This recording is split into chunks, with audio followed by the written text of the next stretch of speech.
On the Republican side, outreach and widespread reaction. Donald Trump aggressively seeking support from new constituencies and stepping up attacks on his opponent's email server troubles.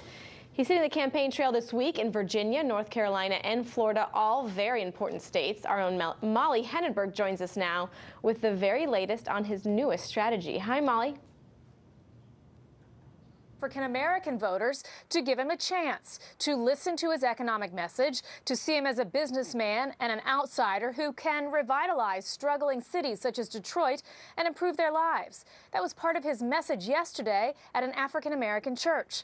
And today, some of Trump's most vocal supporters were glad to hear it. I think Donald Trump is the first Republican since Jack Kemp and me to go into minority, poor communities and say, the Democrats have failed you for 50 years, and you are reflexively giving them your vote, and they're going from bad to worse. I mean, food stamps have gone up 2.5 times. So food stamps have gone up 2.5 times under Barack Obama. Recent Republican presidential candidates have not done well with African-American voters. John McCain in 2008, for example, got 4% of the vote. Mitt Romney in 2012 got 6% of the African-American vote. Trump is trying to improve those numbers, and he told the congregation yesterday that in part he just wanted to listen to them. I'm here today to learn so that we can together remedy injustice in any form, and so that we can also remedy economics so that the African-American community can benefit economically. Through jobs and income, he added.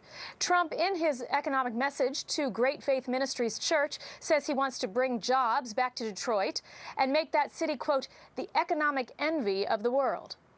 Elizabeth? All right, Molly Hennenberg reporting live. Molly, thank you so much. Great to see you. Thanks. Here for a closer look at Trump's minority outreach, let's break it down with our panel. Blaine Winship is the author of Moralnomics and radio show host, member of the Virginia State Representative, Mark Levine, joins us. Gentlemen, thank you so much for joining us. Mark, I want to start with you because I think I know Blaine's reaction to this. I know you watched yesterday when we saw Donald Trump in Detroit. Do you feel as if that was insincere and fleeting, or do you feel as if that was a genuine outreach effort, and was it effective?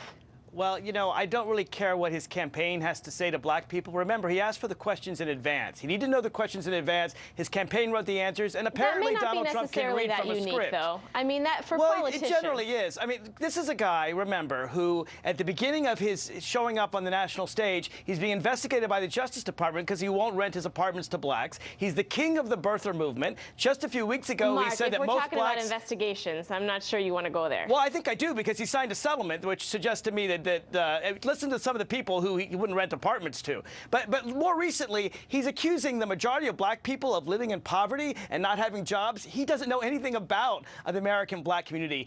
By the way, here's a hint. Most of them have jobs, and most of them are not on welfare, and most of them just want a better life, and that's something that Hillary Clinton can give. She is giving, for example, free college to people who earn $125,000 or less. She's providing an increase in the minimum wage. That's something that helps blacks and whites, and Donald Trump, he's really very late to the stage here. Okay, all right, Blaine, I want to get your reaction to that.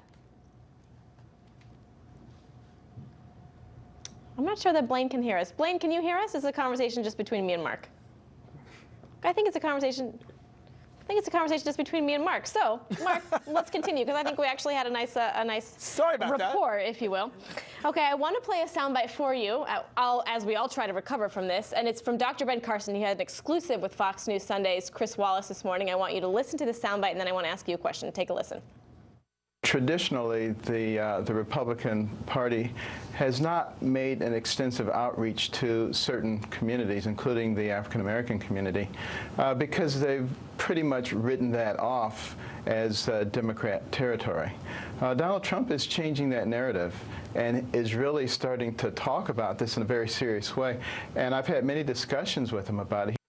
Okay, Blaine, I think you can hear us, but I do want to pose this question to Mark because we were having such a nice conversation. You heard there Dr. Carson say, listen, he's changing the narrative. So that's a direct rebuttal to what you said when you were saying he hasn't been doing this. Well, he is now. He is trying. What he doesn't have is specific proposals. I heard him say he was going to remedy economics. I don't know what that means. Hillary Clinton wants to raise the minimum wage. Hillary Clinton wants to make college affordable for people who make under $125,000. These are specific, concrete proposals that help blacks and whites, and Donald Trump just gives a bunch of pablum that his campaign manager wrote for him. All right, Blaine, I want you to respond to that because, in fact, we heard Donald Trump lay out some specifics, and specifically for Detroit.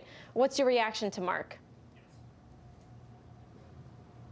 Tell me this is not happening. All right. Okay, so we still do not have Blaine. So, Mark, I'm going to go back to you. I feel bad here. It's not fair and balanced. It's not fair. Well, I'm doing the best I can here. I know you are. All right, so I want to ask you another question. This was my third topic here, was that we heard from a lot of voters in Detroit, and they said, listen, this is generational. We've been voting up and down the Democratic ticket for years. Our parents have been doing it. Our grandparents have been doing it.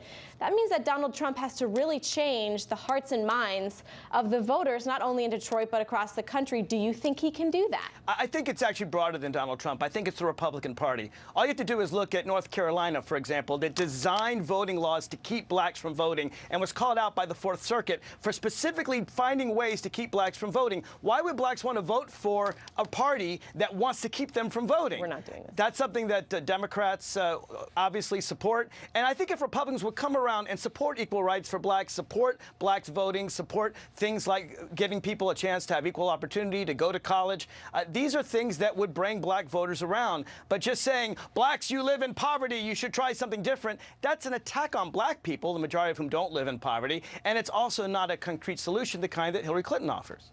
All right, well, Mark, I'm so gracious to you for dealing with all the technical errors. It wasn't quite fair and balanced, but we did the best we could. I know and we hope to have you back. Thank you so much for joining us today. We appreciate it. Thanks, Elizabeth. And coming up, a woman already